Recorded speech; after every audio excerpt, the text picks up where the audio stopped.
তো আসসালামু আলাইকুম বন্ধুরা, আজকে আমি তোমাদেরকে একটা জিনিস দেখাবো। আমরা এটা চিনতে পারছি না যে এটা আসলে কি।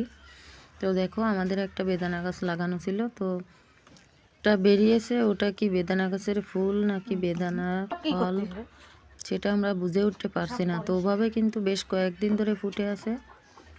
তো প্লিজ তোমরা একটু কমেন্টে জানাবে, যেহেতু আমাদের আগে কোনো দিন লাগানো হয়নি, সেজন্য আমরা বুঝতে পারছি না।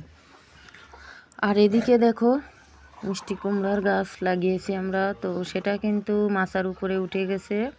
আমার হাজব্যান্ড মাচা তৈরি করে দিয়েছে বাঁশ দিয়ে। তো একটা সমস্যা হচ্ছে, কদু যে মিষ্টি কুমড়ার যে ফুল, সেটা কিন্তু কিসে খেয়ে ফেলেছে। একটা মর্দা ফুল হয়েছিল, পুরুষ ফুলও বলতে পারো তোমরা। আর এদিকে দেখো, ওর নিচে কিন্তু পুঁইশাক গাছও আছে। তো পুঁইশাক গাছও কিন্তু প্রায় মাচার উপরে ওঠার মতো হয়ে গেছে। আর এপাশে দেখো, আমরা কিন্তু ভবিষ্যতে রান্নাঘর করার জন্য রান্নাঘরের পুতা পর্যন্ত গেঁথে রেখেছি। তো জায়গাটা না ফেলে রেখে আমরা ওর ভিতরে বেগুনের চারা রোপণ করেছি। আর এই পাশে আমার হাজব্যান্ড একটা ছোট্ট বড়ই গাছের চারা এনেছে, তাতে কিন্তু বড়ই ধরেছে অলরেডি।